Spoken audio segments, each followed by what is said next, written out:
کہ پاکستانی قوم ان کو ریجیکٹ کر رہی ہے.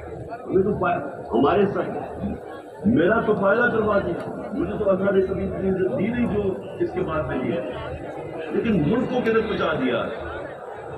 اور میں کیا یہ پوچھنا چاہتا ہوں کہ پاکستان کا مستقبل ہے کہ پہلے یہ لوٹیں گے, اب ان کے بچے تیار ہو گئے لوٹیں گے, کیا اب ہم ان کو لے کے آئیں گے؟ اور اگر ہم ان کے خلاف جائیں گے اور ہم ان کو ریزسٹ کریں گے تو ہمیں پھیٹا لگایا جائے گا, ہمارے پر کیسز کیے جائیں گے, ہمیں ڈرایا جائے گا. مجھے بھی کہہ رہے ہیں کہ آپ اگر یہ آپ نے گورنمنٹ چھوڑ دی تو آپ کے اوپر بڑا ظلم ہوگا, آپ کی پروٹیکشن چلی جائے گی. جب میں جا رہا تھا, میں آج اپنی قوم کو بتانا چاہتا ہوں کہ جب میں جا رہا تھا مارچ کے اوپر اس میں واردات ہوگی, میرے خلاف میری جان کو خطرہ ہے. میں نے ٹی وی کے اوپر جا کے اس سے پہلے بتایا تھا کہ یہ دینی انتہا پسند کے نام پہ مجھے قتل کرے.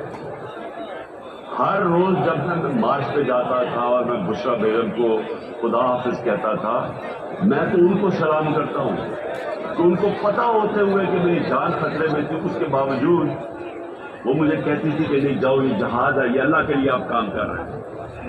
کوئی اپنی زندگی خطرے میں نہیں ڈالتا پیسے کے لیے یا اقتدار کے لیے, کوئی زندگی خطرے میں نہیں ڈالتا. جہاد کے لیے جب آپ اللہ کے لیے کام کر رہے ہیں تب آپ پتہ ہوتے ہوئے کہ آپ زندگی خطرے میں, اس کے باوجود جاتا تھا. اور میں جیسے ٹھیک ہوں گا انشاءاللہ, جیسے میں چلنے کا قابل ہوں گا, میں پھر بھی دوں گا باہر, کیونکہ یہ اللہ کا کام ہے.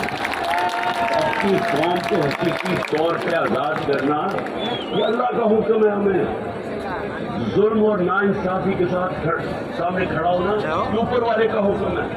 اس کو جہاد میں بتا دوں شاہ صاحب سیف جرنی فون سے بتا لینا اینڈ گیو می اے کال. شاہ صاحب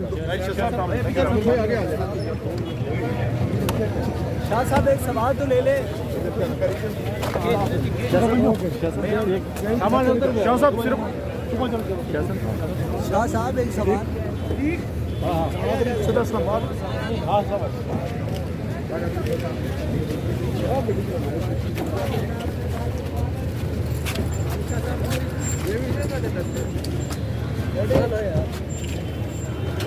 سر جی